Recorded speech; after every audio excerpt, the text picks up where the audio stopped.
تعالى النهارده اقول لك سر عن الفيلوك اب محدش يعرفه. ازاي تقدر تعمل دالة بحث الفيلوك اب وتشدها بمنتهى السهولة من غير ما تغير اي حاجة. السلام عليكم.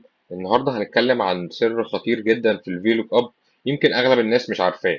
تعالى الاول نجرب كده نشوف البيانات اللي عندنا. انا هنا عندي داتا اي دي، وعايز لما اكتب الاي دي يبدأ تطلع لي بيانات الموظف. هقول له فيلوك اب. طب ليه فيلوك اب؟ لان انا عايزه يرجع لي باجابة العمود. اللوك اب فاليو بتاعك انا بدور بدلاله الاي دي.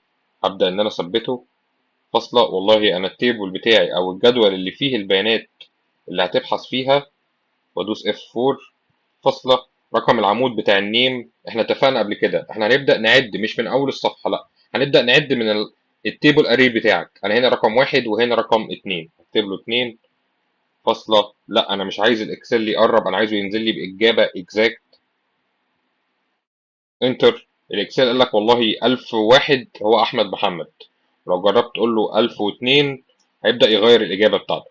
طيب انا لو جربت ان انا اشد الاجابه دي، هل الاكسل هيسمع؟ للاسف الاكسل هنا مش هيفهم وهيبدا ان هو يكرر لك الداتا. طب هتحلها ازاي؟ هتدخل على واحده واحده وتغير رقم العمود. انا الايدج عندي هنا مش رقم 2، انا الايدج عندي رقم 3.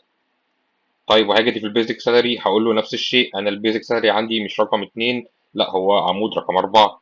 بس هنا الموضوع هياخد مني وقت. طيب في حاجة أسرع من كده؟ في حاجة أقدر أعملها أسرع من كده. تعالى كده نكتب الدالة بتاعتنا تاني. والله أنا اللوك اب فاليو بتاعي ما اختلفش، الاي دي برضو. وطبعا أنت عارف لازم تبدأ بالاي دي لأنه أول عمود عندك. فاصلة. التيبل بتاعي فاصلة الكولوم اندكس نمبر. أنا هنا مشكلتي كلها رقم العمود. طب أحل المشكلة دي إزاي؟ هتبدأ إن أنت تعمل دالة كولوم. هيقول لك انت عايز ترجع بريفرنس ايه؟ هو انا عايز ارجع باجابه عمود رقم 2. طيب انا لو كتبت له 2 هيبقى فيها مشكله، مش هيقدر ان هو يفهمها. طيب اكتب له ايه؟ هو انا في شيت الاكسل العمود رقم 1 بيترمز له بحرف الاي. طيب والعمود رقم 2 بيترمز له بحرف البي. طيب انت هنا عايز يرجع لك بعمود رقم 2، ابدا نكتب له حرف البي.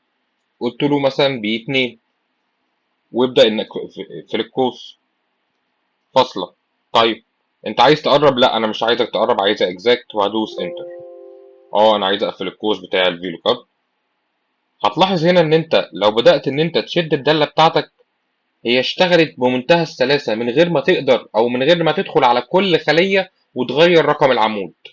طيب في بس حاجة صغيرة، انا الدالة بتاعتي بتمشي بنفس الترتيب.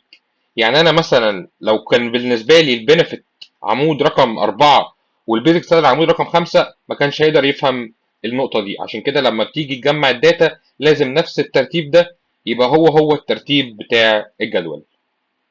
لو عجبك الفيديو ده وفعلا كنت أول مرة تعرف الطريقة دي، ما تنساش تعمل سبسكرايب وتعمل لايك على الفيديو.